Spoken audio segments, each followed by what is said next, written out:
My dear subscribers, आज की video lecture में हम और आप सीखेंगे हाइपोथेटिकल कंडीशंस, शर्त वाले वाक्य, कंडीशनल सेंटेंसेस, इमेजिनरी सेंटेंसेस का थर्ड कंडीशनल सेंटेंसेस।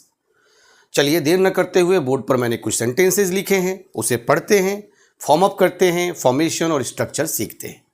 सेंटेंसेस है, मुझे काम करना होता तो मैं कर लिया होता, मुझे जाना होता तो मैं चला गया होता, मुझे पढ़ना होता तो मैं पढ़ लिया होता, उसे लिखना होता तो वह लिख लिया होता, रमेश को बाजार जाना होता तो चला गया होता, यदि मम्मी को खाना बनाना होता तो बना लिया होता, पापा को फ़ोन करना होता तो कर लिए होते, सोहन को खेलना होता तो वह खेल लिया होता। इस सभी तरह के सेंटेंसेस में आपने एक बात का ध्यान दिया होगा कि वक्ता एक कल्पना मात्र कर रहा है, काल्पनिक जीवन जी रहा है, हकीकत में ऐसा कुछ हुआ नहीं है। तो इस तरह के सेंटेंसेस में एक इफ़ क्लॉज होगा, एक डिपेंडेंट क्लॉज होगा, मेन क्लॉज और डिपेंडेंट क्लॉज है ना जी। इमेजिनरी सेंटेंसेस है, कोरी कल्पना है कि ऐसा हुआ होता तो होता, मैं पढ़ा होता तो मैं IAS IPS बन गया होता, मगर ऐसा हुआ नहीं, मैं पढ़ा नहीं और मैं बना नहीं। इस तरह के सेंटेंस के लिए थर्ड कंडीशनल का स्ट्रक्चर कहता है, पहले हिस्से के वाक्य को, ये तो के पहले वाले, मुझे काम करना होता, मुझे जाना होता, मुझे पढ़ना होता, इस तरह के हिस्से को if plus subject had plus two plus verb का फर्स्ट फॉर्म, फिर प्लस कॉमा। कॉमा किसके जगह पर आया है? तो के जगह पे आया है, तो के जगह पे आया है। ठीक है जी, सभी में तो है, इसके लिए की के जगह पे, तो के जगह पे कॉमा हम दे देते हैं, दो सेंटेंस को फिर से जोड़ते हैं, प्लस सब्जेक्ट फिर से, क्योंकि दोनों वाक्यों का सब्जेक्ट एक है। इस बात का ध्यान दीजिए, मुझे काम करना होता तो मैंने कर लिया होता, मुझे जाना होता तो मैं चला गया होता। सेंटेंस दोनों हिस्सों के सेंटेंस का सब्जेक्ट सेम है, तो सेमी सब्जेक्ट फिर से रिपीट होगा, plus would have plus verb का थर्ड फॉर्म। वर्ब का थर्ड फॉर्म किसका? इसी वर्ब का। ठीक है जी, इसी वर्ब का, जो यहाँ वर्ब यूज होता है वो वर्ब का थर्ड फॉर्म। इस तरह के सेंटेंस पे आप ध्यान देंगे कि मोस्टली गॉन या डन, इन दो वर्ब से इस तरह के सेंटेंस बनाए जाते हैं मोस्टली। बट जिस तरह का वर्ब इसमें होगा तो वर्ब का फर्स्ट फॉर्म, उसी तरह के वर्ब का यहाँ थर्ड फॉर्म, क्योंकि सेम क्रिया के रिपीटेशन की बात हुई है। मुझे काम करना होता तो मैं कर लिया होता, तो rule if subject I had to do या हैड टू वॉक, है ना जी। If I had to walk, या आप डू भी लिखते हैं, कॉमा सब्जेक्ट, ये कॉमा मैंने लिख दिया, सब्जेक्ट वुड हैव डन, है ना, डू का डन हो जाएगा। वर्क करने की बात होगी तो डन ही का प्रयोग करेंगे। If I had to walk या if I had to do, I would have done. ठीक है जी। मुझे जाना होता तो मैं चला गया होता, if I had to go. अब कहाँ बाजार वगैरह मेंशन नहीं है तो हम नहीं लिखेंगे, मुझे जाना होता, if I had to go, comma I would have gone, I would have gone. Okay, मुझे पढ़ना होता तो मैं पढ़ लिया होता, if I had to study, comma I would have studied. ठीक है जी। उसे लिखना होता तो वह लिख लिया होता, इफ ही हैड टू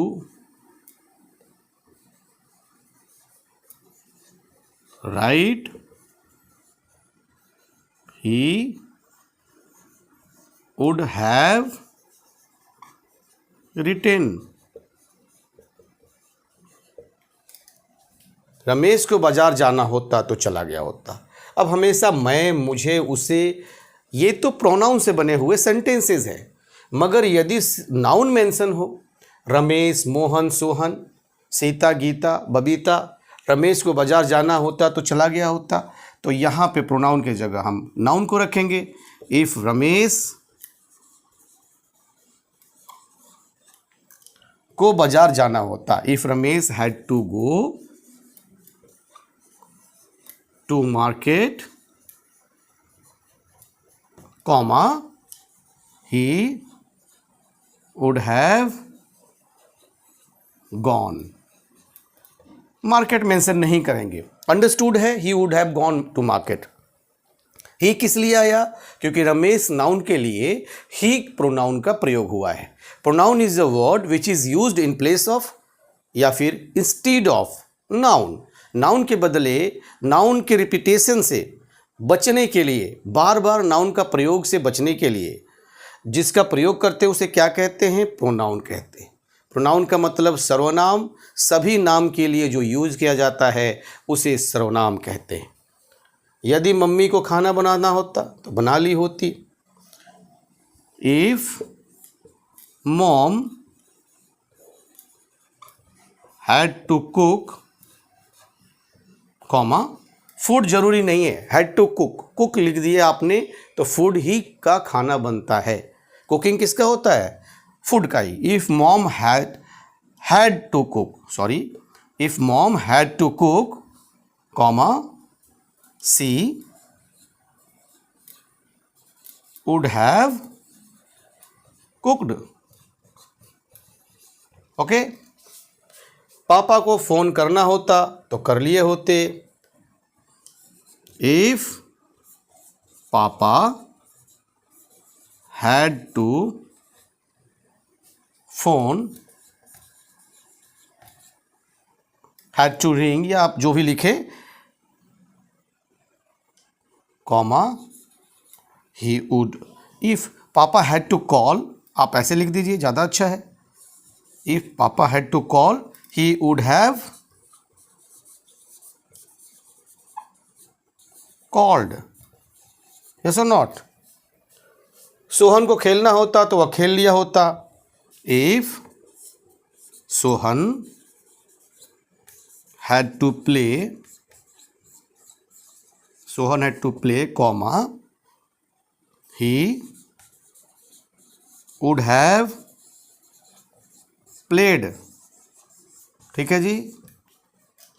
कुछ यहाँ मैंने वर्ड्स लिखे हैं कि यदि बेटे को पैसा चुराना होता तो चुरा लिया होता, यदि मुझे कुछ छुपाना होता तो छुपा लिया होता, यदि उसे सोना होता तो सो लिया होता, यदि कुत्ते को काटना होता तो काट लिया होता, यदि बच्चे को रोना होता तो रो लिया होता, यदि हम सबको पिक्चर देखना होता तो देख लिए होते, यदि छात्र को पार्टी मनाना होता तो मना लिया होता। इन सभी सेंटेंस में से किसी एक या दो सेंटेंस का फॉर्मेशन आप कमेंट सेक्शन में लिख करके भेजिए। और चलिए मैं एक बार पढ़ता हूं, आपको फिर से रिपीट करता हूं, तब तक आप स्क्रीनशॉट लीजिए, लिखिए, सीखिए और दोस्तों में भी शेयर करिए। सेंटेंसेस हैं, मुझे काम करना होता तो कर लिया होता। If I had to work I would have done. मुझे जाना होता तो मैं चला गया होता। If I had to go I would have gone.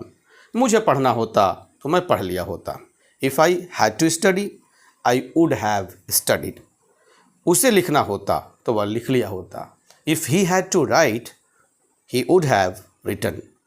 Ramesh को बाजार जाना होता तो चला गया होता। If Ramesh had to go to market he would have gone.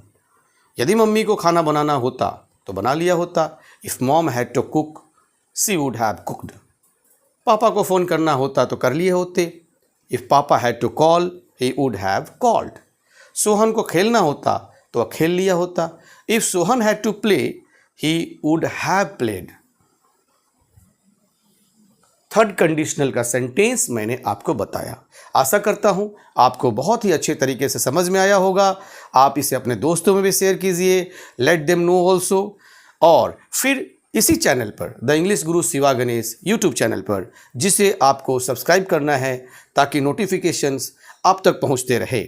बहुत ही जल्द एक और वीडियो के साथ मिलेंगे, तब तक के लिए जय हिंद, जय भारत।